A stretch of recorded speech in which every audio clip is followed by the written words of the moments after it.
What is it you want, Barry? What do you want? You want the moon? Just say the word and I'll throw a lasso around it and pull it down. Ladies and gentlemen, boys and girls, dying times here. Come with me if you want to live. That's it, man. Game over, man. Game over. The Force will be with you, always. Ladies and gentlemen, welcome back to 20th Century Geek. I'm your regular host, Scott Weatherly, and I am joined by a wonderful pair today to talk about and promote a comic that's coming out soon. One you probably heard of if you listen to this podcast. You'll have come across his work. He's joined by a special partner who they can introduce themselves in a minute, but it's Matt Kindt and his mother, Margie Kindt, to promote Gilt Frame. How are you both doing today? Fine, thank you. How's it going? Excellent. Yeah, good, thank you. It's good. So we'll jump in. Gilt Frame coming in August 7th, released by Dark Horse. I'm going to put links down below. But Matt, you've obviously got a long history in comics. You've been doing, you've released quite a few sort of books. Obviously, Berserker with, oh my God, my mind's gone. I've been at work all day. Keanu Reeves, but Mind Management, Mind Management and others. So you've done a lot. So, but you're now doing Gilt. How did this come about? Is this something the pair of you have sort of had, bubbling away? Is it something you've crossed paths and thought about doing in the past, or did it come out of, just a conversation? You want me to go first? You go first. All right. Well, it really started with we were watching the show Only Murders in the Building. I was watching. Lovely. Yes. And I loved it. And I told my mom, I was like, you guys have to watch this show because it's in a building just like you guys live in with these weird neighbors and everything. I don't mean weird. I mean interesting neighbors. And so she started watching it with us, and we started watching it together. And then towards the end of the season, we came over for dinner, and she's like, "I figured it out. I know who did it. I know what the twist is." I was like, "What is it?" and you had this amazing idea for what it was, and I was like, I love the show. I don't think the show's that smart. So I think if they don't do that, we're going to do a twist. We'll write a news story and have a twist that is that twist and do our own thing. I think that's the first time we'd done stuff back in the day, but the first graphic novel or comic book where I thought, it's like let's co-write this, because it was such a good plot idea. And then when the season ended, they didn't do it. And then 2 seasons later, it's like, let's do this. So, you've got the idea. Don't go for it. Fantastic. So obviously, Only Murders in the Building is a good starting point. I'm a big fan of that show. But is sort of like the whodunit murder mysteries? Is this something been a fan of both of you sort of for a while, or is it sort of? I'm thinking like Murder She Wrote, but after me when I was a kid, and Columbo and those sorts of things. I would say that we both. I'll speak for myself, then you can speak for yourself. Yeah. But as a child, I always loved mysteries, and my first mysteries were actually little Lulu comic books. They may not have been the deepest mystery, but there was always an adventure and something to be unpuzzled in the issues. So I would say that I graduated from that to I was about 11 years old. I found my Arthur Conan Doyle mystery, The Speckled Band. Yeah. And after that, I thought, this is just the beginning of something great. So I've been a mystery lover ever since then. I think I've read just about everybody, and even most people haven't heard of Martin Edwards. I think that's his name. Martin Edwards has written some wonderful compilations of mystery stories. And so very often I will read something that he recommended that maybe isn't mainstream, maybe from the 30s. So I always have a mystery or two going. So that's my background. Mm-hmm. Yeah, no, my childhood memory is seeing stacks of books all around the house, and it would be you burn through every Agatha Christie book. so quickly. Like I remember those coming and going, you know, Yeah. and I was like, "Who? What are those?" And the covers were always kind of lurid. I remember one had like a knife and it was bloody. I was like, "Wow, those look great." Like I wonder what those are, you know. And then, but I was reading like Hardy Boys, you know, growing up, and then Sherlock Holmes, and then yeah, as I got older too, I also find like there's some DNA of Agatha Christie or Lockwood Murders in this book, but I think, and I think we've talked about this before too, how those, I always have a problem with those books because they, it's been solved, or the whodunit's been, you know, you find out who, then you don't, there's no need to go back to the book again. It's like a joke. Once you hear the punchline, it's like, okay, I don't need to hear the joke again. So I think that was one of our goals, is to have something with a fun twist, but also something where it's character driven, so you want to go back and read it again. There's value in reading it. It's a value in the journey that sort of yeah.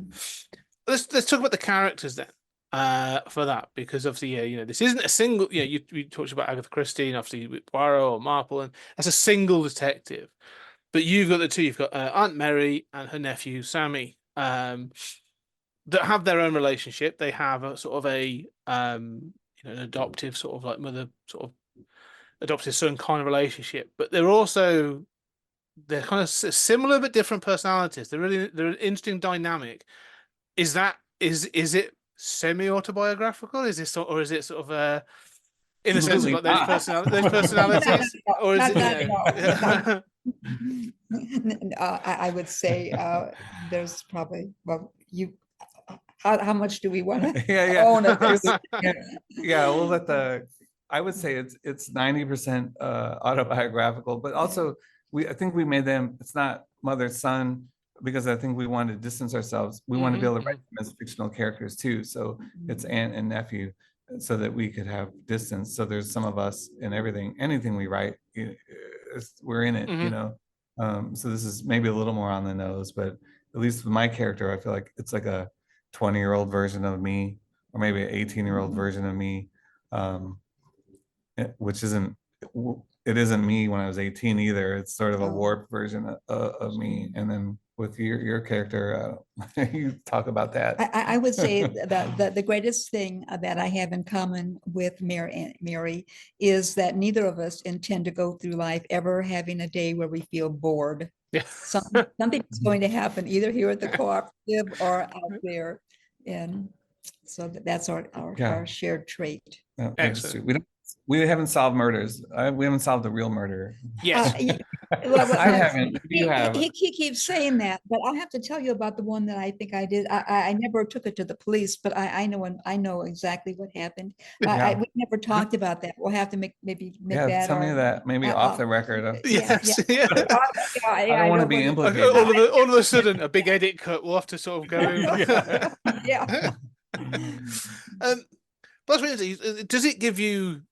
Yeah, you obviously, you know, you're looking at his characters. As you say, you're not detectives. This isn't sort of, you know, this is a fantasy that it's fun. So do you get that freedom then to be a bit more sort of vicarious with them, and you know, this is globe trotting and all that sort of thing. So when you sat down, was it a big sort of brain mapping session where you're like, we can do this and this, or, you know, was it all plotted out, or was it a bit more freewheeling as you went through? Yeah, I think we knew what the ending was. You kind of know what the twist and the ending's going to be, or the resolution, and then we kind of populated it with. We had fun sort of coming up with. I was like, well, who's populating the story? We knew our characters, you know, but then I think you came up with a lot of fun. Well, we had a structure. We had an overall structure that really appealed to us, and then we thought, well, who should. Well, we started putting the characters in then, and then we gave the characters personalities, and Matt took on Sam's character. I took on Mary's, and we would sit across the table from each other. I have a table that we use like a partner table. He would be on one side, I would be on the other, and we would just start talking as if we were in that scene, and what would Sam have said, and then what would Mary have said back, and we had a great time doing that. We had to rein it in sometimes, but we were laughing pretty hard, and then we would sometimes forget to write down the lines that we like, and had to say, "Are you getting this down?" Yeah, And- what was that? What did you say? yeah, and then so it was a great fun to develop, to take a structure and then develop it into a story that we thought would be pretty rollicking. Yeah, no, that's the fun. The fun is because we know where we're going and we have signposts all along the way. Mhm. Then there's no, to me, it was never, I was never worried about, oh, how is it gonna turn? We know where we're going, and then it's just a matter of populating all the beats with something fun or funny or. But there or were some interesting. surprises. There were some Oh, surprises. yeah. To even to ourselves as Mhm. it unfolded. Yeah, I know the process of writing too is always like that, where you're like, oh, this, well, maybe it should be this, or the characters start to come alive, and so then you come They- up with other. They take you on the journey a little bit rather than sort Yeah, of, yeah, exactly. yeah. Mhm. I'm not gonna, okay, no spoilers for anything, not even for the first issue. I'm gonna try and keep it as much, because. Okay. But were there any when you were building this thing? 'Cause obviously, it's set modern day, but detective fiction. Often you mentioned the 30s, the golden age and that sort of thing. Were there any modern trappings you were trying to avoid, sort of including in the story because it sort of either makes it too easy or it sort of, sends it off on a tangent or anything like that? Yeah, it's interesting. I think it's really hard to write modern mysteries because of CCTV and phones, and it's like they're so easy to solve crimes in some, like as a observer. I was like, oh, that's, there's so many ways to get caught, and the technologies. So I think that was something we did consider. How does the murder happen without it just getting solved right away? Yeah. but yeah, golden age of crime, whatever. It's so much easier because there's no cameras, there's no phones, there's no. Yeah, no, I like that. The one thing is, the mention at the beginning of the story, or the beginning of the issue, because obviously there's some the structure is it's non-linear, like it jumps into different time. You sort of 1 week before, then 3 weeks later. It all makes sense, by the way. It does. But Yeah, you do. good. But one of the things it sort of says that they chat about is that they've solved multiple crimes, and then you get this one. Is there, so does that mean you've got a couple in the bank? Is there more Mary and Sam ready to, Well, I will tell you this, that I have written to publish for about 20 years. And I left the classroom in order to write to publish. But I write nonfiction. Mhm. There was a time where I wanted a break from that, and so I started writing mystery stories for fun. And I wrote 3, but they were just for fun. I put them on the shelf, and they sat there for 20 years. And it was only when Matt suggested that we might write together that I thought, well, we can pull these on and see what's there. And now I've kind of lost track of the initial question. Yeah. Oh, yeah. So I do think I don't think we thought of another book or more mysteries until we started getting into it, and then by the time we finished this one, Well, there are a couple, so there are a couple more. yeah, I think we had that- ideas. same It's like, oh, characters. well, this is what we could do. This is what the second Mhm. book could be. This is what a third book could be. Mhm. And then and but I do So- remember you talking about the second book. I was still drawing the I first know, one. I know. The only Just- friction that ever happened. Yeah, the it's only- all 100% on me. I but, really overstepped. But I'm drawing the first book, and you were like, oh, in book 2 we can do Book this. 2. And I was like, I have to draw like 20 more pages this week. I was like, I can't be thinking about a whole nother 200 pages, Yeah, so I was like, I like it. Let's talk about it later. Yeah. Yeah. But each of the stories, the 3 that I wrote pretty sketchily, have the same characters, and there is, I would say, a follow through, but each one does Mhm. stand independently also. But I did overstep. I brought up book 2 at the wrong time, and I waited a few months later, and then Matt brought Yeah. it up, which made me feel good. Yeah, by the time I got over the hump, then I was like, So- oh yeah, but I started talking about not remembering that, and you're like, is it okay to talk about book 2 now? But no, what's interesting about that though is that like I don't think we wanted to do a book where you could reread it and it's not just like a twist ending and then okay that you throw it out. And I think the same goes for future books. Is we didn't want to do something that's like a formula. It's like, oh, here's Right. your formula, Right. and now you're just going to be, you know, you could read them in any order, and so we figured out a way to make it progress, so Yeah. it doesn't like we're just churning out a bunch of one-shot mysteries. No, You know, absolutely. No, I think from my perspective, having read this, the small set, you know, the small bit that I was given access to, there's a whimsical sort of charm and yeah, like an element quirkiness to it that you know, the plot is the murder mystery, it's what you're there for, but it's definitely an enjoyable ride. You know, the different characters and the interactions and stuff. So, and their temperament. So, no, I think you're right. I think it works well in the sense of like, you know, even aside from the murder, like page to page, you know, I enjoy the journey and the non sequiturs almost of as you know the way things happen. So, yeah, I think it works incredibly well in that way. I was going to say one thing about this is the drawings. You've said about you sat facing each other across your partner table, talking this through, and then Matt, you've gone away and you've created these drawings, characters. Margie, from your perspective, the first time Matt brought you the drawings and you saw sort of like, you know, Mary and Sammy sort of like, you know, how was that sort of seeing them sort of materialize as drawn characters? The first time he brought the drawings, he also brought paints and a paintbrush and put me to work helping with the watercoloring of them. Awesome. And even though I've looked at Matt's books since he started writing, I never looked at them like I had to look at them when I was doing the watercoloring. And I was amazed. I really had to quit working and just thumb through the pages. I was amazed at the detail. I was amazed at how much of the story is captured in the artwork. When we started writing, he said, "Mom, I don't think you know how few words you're going to get," and he was right about that. I kept trimming and trimming and trimming, and I love to trim. I love to write type, but I thought, oh my gosh, I felt like it was so to the bone that there was almost nothing left. And then I the art and I think, oh, now I understand what a graphic novel is. He through the characters' expressions and gestures and stances, I could see that what I had to cut out or we had to cut out in words, he captured in the art. And so the complete story was still there. The character development was still there, but it was in the art. And then I had to get the finest of brushes in order to do some of the little arms and legs. And I could see how much detail when the page is shrunk, I could see how much detail is not going to be noticed or might even be lost to the ordinary reader. And so I was just truly impressed with how elaborate each panel was.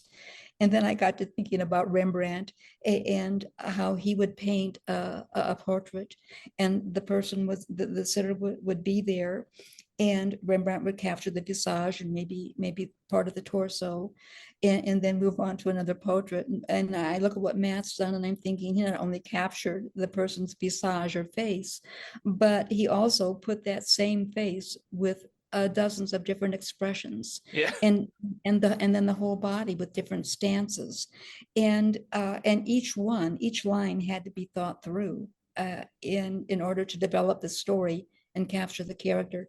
So to answer your question, I don't know a short answer to it, except to say that I truly looked at the art closely for the first time and was just really impressed and amazed. And even though my generation didn't grow up with graphic novels, I highly recommend them to anybody who's not picked up one yet, to get one and read the story, but then go through either before or after and just look at the artwork and see what the pictures reveal. No, I think that's two things. One is that's a good, I like what you said there. Like to me, I feel like this, because we're working together, this book I think would be a good like gateway book for if you have a mom or a dad or anybody that doesn't normally read graphic novels or comics, you know, it's like you can hand them this one, you know, and they'll probably be into it, you know, because I think it had to be a book that satisfied both of us. And I've been reading I've read almost everything, over the last 30 years, Yeah. comic book related, but it needed to be something that I would like, but something that you would pick up. That was part of the goal too, is I wanted you to do something you would be excited to read. And then the second thing is there were art notes. I did get a couple notes. I got a couple notes. There's historical, there's like a true crime thing that's sort of embedded into it, like the 1904 World's Fair in St. Louis, which you're an expert on. Well, So that's part of, it's woven into our mystery. And then when I turned in my drawings, I got a note. Well, there's a particular way a woman would have dressed in 1904 during the day. She would never gone out without a hat, or that would have sent the wrong message. And he had the costume all wrong. So I just made a note, and I think Matt's right. And I know that you have to suspend reality when you're reading fiction, that I get. But I did also know that my generation, they picked that up, and that was going too far. You had to get the costume right. And so Yeah, well, you gave me that. What did you say? You gave me an option to change it. What did you say? I said, well, you can, well, you wanted to leave it that way. And I said, well, okay, you can, I always defer to Matt because I feel like I'm so fortunate to be starting at the top and working with him. So I defer to him. So I did say that you can leave it that way, but it'll be wrong. I know. It was a perfect note. It's the perfect note. And then he came back and he said, well, show me some pictures then of what it should be. Well, I have almost 3,000 pictures because I do a lecture series on this part of history. I have almost 3,000 original pictures from 1904 of the dress. So I gave him a lot of examples on how it should be. And so we made it right. I made it right. Yeah. Because as I said, because there's that the Woman in Black. There's a kind of section as well. Yes. So yeah, and I love that sort of thing. And I to Margie's point, I think if you can do a period piece or a period drama, I'm a bit sort of like the same. I'm quite fastidious about those kind of weird things, but it shows. It's just I'm a historian as well. Like I did history at the university and stuff, so it's kind of I'm one of those annoying people that would do. So it's cool, but it looks great. I mean, it works, but it's interesting you say about this being an entry point for multi-generations and that sort of thing. I think a murder mystery book story is multi-generational. We've referenced 1930s, the golden age of Agatha Christie, and before with Arthur Conan Doyle, right up to like modern day locked room mysteries. Only Murders in the Building, Knives Out. There's a real sort of like it's a concept that has gone on for decades. And so and this book does feel it's accessible to all generations. I can see that you say I would happily hand this to my grandparents or my parents and say, I think you're going to like this. This is and so yeah, it's a wonderful sort of accessible point, as you sort of say. Not going to sort of I don't want spoilers because I'm going to get it. So so I'm going to try and figure it out before I get to the end because I'm the same. But that's what I'm going to ask the question, because you talked about the 30s, the golden rules of the murder mystery. Then is it possible to figure out who done it with the clues left in the book? I'd say yeah. I think that's important. I think you don't have issue 2 will have all the clues. By issue 2, everything is there, and I think that's like the play fair with the reader thing. I think we did, and that's what, to me, I think I believe in doing that. I don't know how you feel about this. I believe in doing it, but it also makes you nervous then, because then the balance is like, is it too easy to figure out, or is it too hard? Is it fair?